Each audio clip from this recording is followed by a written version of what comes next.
Happiness Isn't Brain Surgery with Doc Snipes. This podcast was created to provide you the information and tools Doc Snipes gives her clients so that you too can start living happier. Our website, DocSnipes.com, has even more resources, videos, and handouts, and even interactive sessions with Doc Snipes to help you apply what you learn. Go to DocSnipes.com to learn more. I'd like to welcome everybody to Happiness Isn't Brain Surgery with Doc Snipes, practical tools to improve your mood and quality of life. In this presentation, we're going to continue talking about the causes of depressive symptoms and ways to address them. In the previous two podcasts, we started talking about depressive symptoms, and I really want you to look at these symptoms as just that, symptoms. Yes, when you see several of them together, they can mean depression, but they also can mean something different like hypothyroid or hormone imbalances. So it's important to look at your symptoms, figure out what makes them worse or better, and try to identify what will help a particular symptom. A lot of times, if one symptom starts remitting, starts going away, you'll find that a lot of the other symptoms have a positive response to that as well. So picking some of the symptoms that you have that are most bothersome, starting to address those may give you a faster progression toward happiness than choosing something global like depression and going, well, I want my depression to go away. Well, everybody's depression is a little different. And if you start getting enough sleep and aren't fatigued and foggy-headed all the time, you're probably not going to feel quite as depressed. So we're going to continue with that line of thought right now. We've done other presentations on sleep disturbances, and this one's probably going to be a shorter one, but I think it's important to recognize how important quality sleep is to everybody, not just to a couple of people or not just to children. It is really important for everyone to get quality sleep almost every single night. So what causes sleep disruption? Caffeine will stay in your system for 12 hours. So if you're drinking caffeine, and I drink caffeine, is it the best for you? Well, the jury's out on that. But if you do drink caffeine and you're not willing to give it up, be aware that it stays in your body for 12 hours. I go to bed, really early, but I try to stop drinking caffeine by 10:30 or 11 o'clock in the morning. That way, it gets out of my system by 10:30 or 11 o'clock at night. I've already gone to bed by then, but at least my sleep after that point is theoretically less interrupted or less bothered by stimulants in my system. Nicotine lasts for 1 or 2 hours in your system. So if you are someone who uses nicotine products, you don't want to use those within 1 to 2 hours of bedtime. Decongestants, and when you have a cold, it's kind of a toss-up. Do you want to sleep and be able to breathe, or do you want to avoid the decongestants and then not be able to breathe and not sleep? Either way, your sleep's probably going to get disrupted, but do be aware when you're taking decongestants, they can last in your system for 3 to 6 hours. So if you're taking them, you may not be getting the best sleep, which is another reason why when we're sick, we typically feel kind of worn down and fatigued and weary all the time because for one reason or another, our sleep is getting disrupted. Alcohol is another thing that disrupts your sleep. Plus or minus 1 hour per drink. It takes your body about an hour to metabolize an ounce of alcohol. So, if you drink 6 shots right before bed, that's going to take at least 6 hours to get out of your system, plus a whole other host of problems that drinking that much alcohol close to bedtime can cause, including sleep apnea. So pay attention to what you're drinking and eating within a few hours of bed, and your caffeine, unfortunately, that's one of those long-run things. Try to at least cut down your caffeine after about 10 or 11 in the morning. Antihistamines and sleep aids can help you get to sleep faster, but they don't necessarily help you get quality sleep. You can judge for yourself. If you take sleep aids, when you take them, when you wake up, maybe you slept 10 hours. Well, that's wonderful, but do you feel rested, revived, and ready to go? Stress disrupts sleep. So, get rid of stress, you'll sleep like a baby. And if we could do that, we would all sleep like a baby, but it doesn't work that way. I want you to understand the importance of stress management, at least on your sleep, though, because stress increases cortisol. Cortisol is your stress hormone. It's your fight or flight hormone, which reduces serotonin. Why? Well, serotonin is your calming hormone. So you can't be calm and ready to fight or flee at the same time. So serotonin goes down, norepinephrine goes up, you get ready for that fight or flee. When serotonin goes down, we know that melatonin, which is the hormone responsible for helping you get sleep, also goes down. So if your cortisol's up, your serotonin's down, you're not going to sleep really well. Think about like a soldier in a foxhole, or a new parent. I know when I was a new parent for both of my children, even the second one, it didn't get any better. When she would sleep, every time she would turn over in her bed, I would wake up and I would check on her in her cradle next to me. I was not sleeping as well. Was I stressed? Yeah, I was a little bit stressed, but I think that part of that just goes along with being a new mommy. However, I was not getting good sleep during that period of time. Stress management means trying to eliminate as many unnecessary stressors as possible. There is going to be stress in life. That's just part of adulting. Understanding that. So once you have all the unnecessary stuff eliminated, then you've got the unavoidable stressors. Okay, how do you deal with those? Well, guided imagery can help.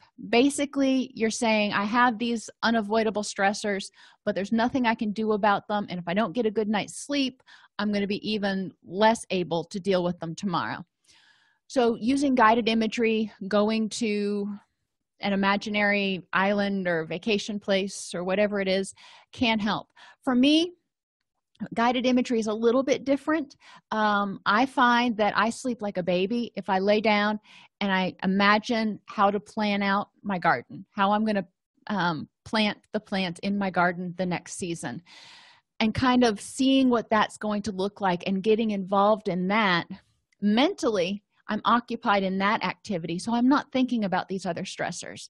So whatever works for you, you're going to need to find, your little trick. Meditation works really well for some people, not so well for others. It's something worth trying. And remember, meditation is different than mindfulness. Meditation is really focusing on your breathing and engaging in very thoughtful activities.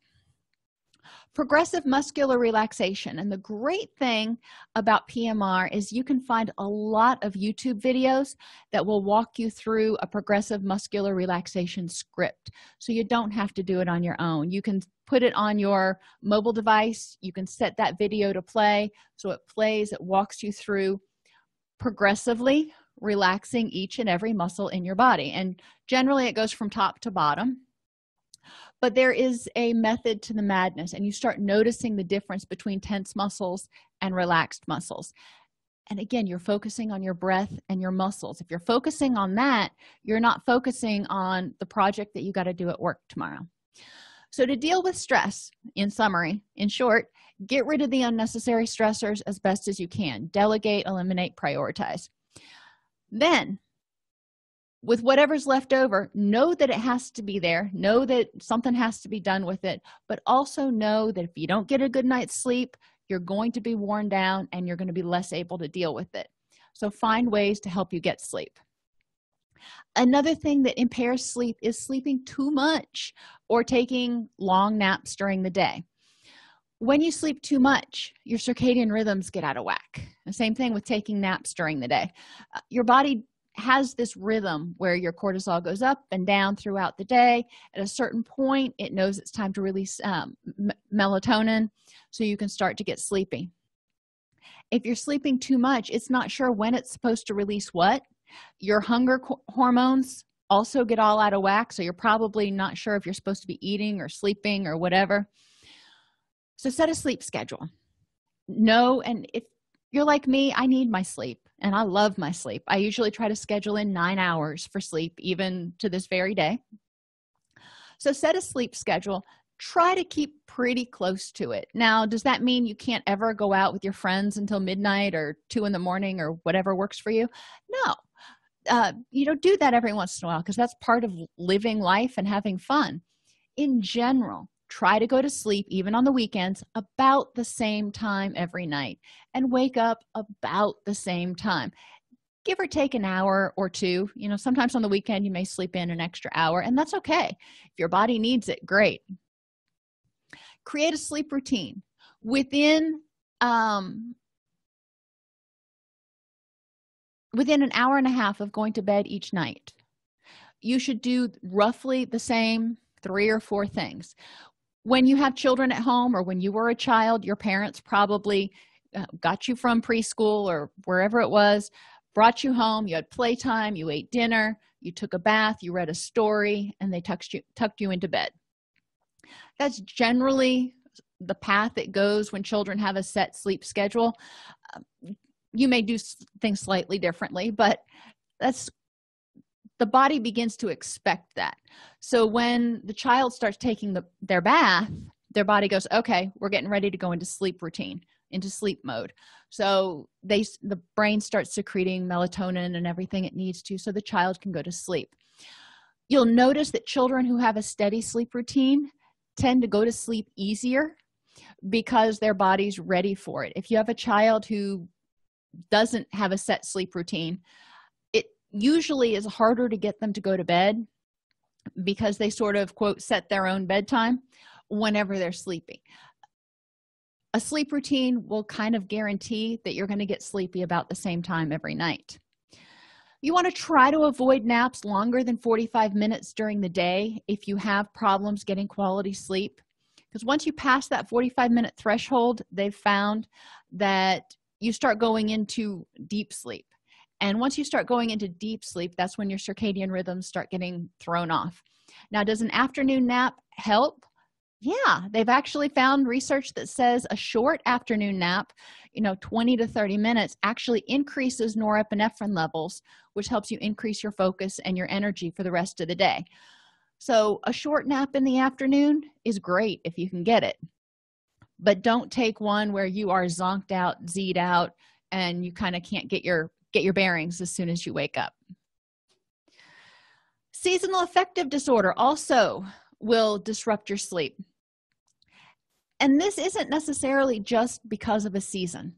I know here in Tennessee this year, it has rained so much. It seems like it is always overcast and it's always dreary outside, or at least it is for days on end, which can start making people feel a little bit cranky.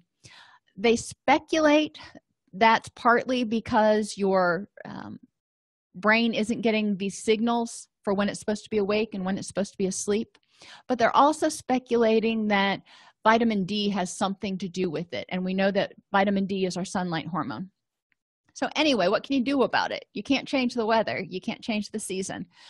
Daylight replacement lights are helpful. Now, that is not the same as light therapy. Light therapy are really bright lights that are directed at you, and you have to get very specific for those. But it does help if you are indoors. Try to get an office with a window. Try to go outside periodically. Try to keep the bulbs in your office, the daylight spectrum lights, and keep it bright so your brain knows, okay, we're awake. It's time to do whatever we do. If you have allergies, that will also disrupt sleep. So air purifiers running in your room. I keep an air purifier running in my room. I shut the bedroom door when I leave during the day.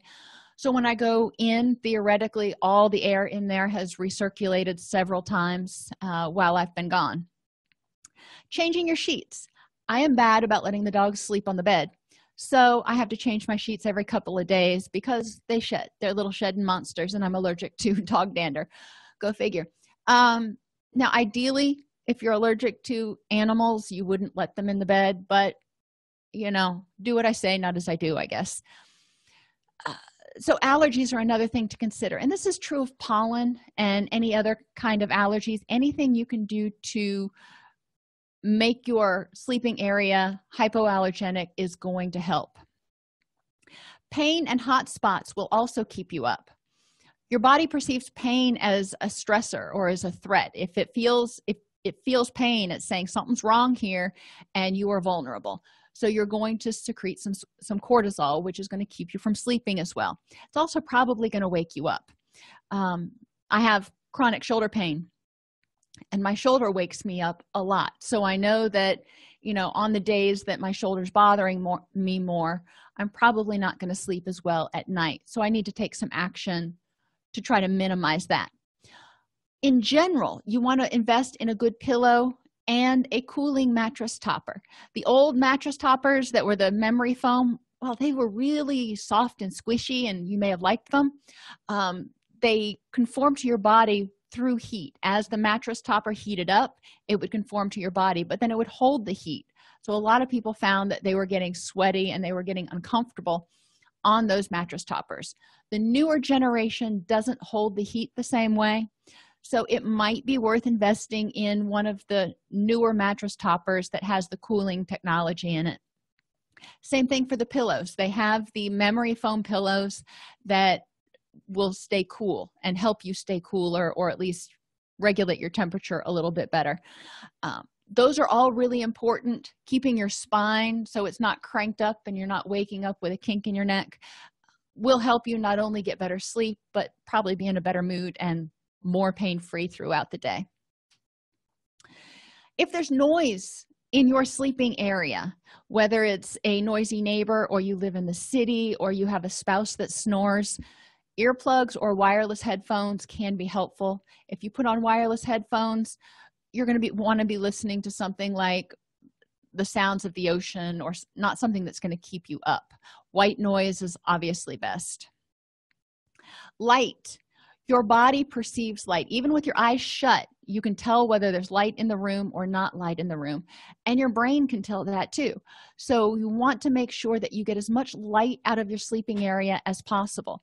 You can do this with an eye mask if you can't get it completely dark in your room.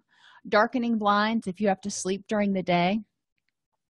It's also very helpful to use blue blockers on your television, computer, and mobile devices an hour to an hour and a half before bed. It puts like a red hue over everything, which can be a little annoying if you're into colors and everything. But it helps your body get more into that sleep state because it's blocking the blue light that tells your brain it's daytime. If you're one of those that gets up and goes to the bathroom during the night, that will also disrupt your sleep, even if you only get up once. Use a red light night light if you need to have some sort of illumination to get to the bathroom, which most of us do. It is a lot better at not destroying your night vision and not waking you up. Get most of your hydration before 6 p.m. Or probably, a lot of people probably have a glass of water by the bed. Sipping on it is one thing. Chugging 64 ounces an hour before bed pretty much guarantees you're going to have to get up and go to the bathroom. So try to space out your hydration during the day so you stay hydrated, but you're not having to get up and go to the bathroom multiple times. Nutrition. Nutrition is important. You want to have quality proteins that include tryptophan. Tryptophan is the protein that your body uses to make serotonin, which is used to make melatonin. So you need this.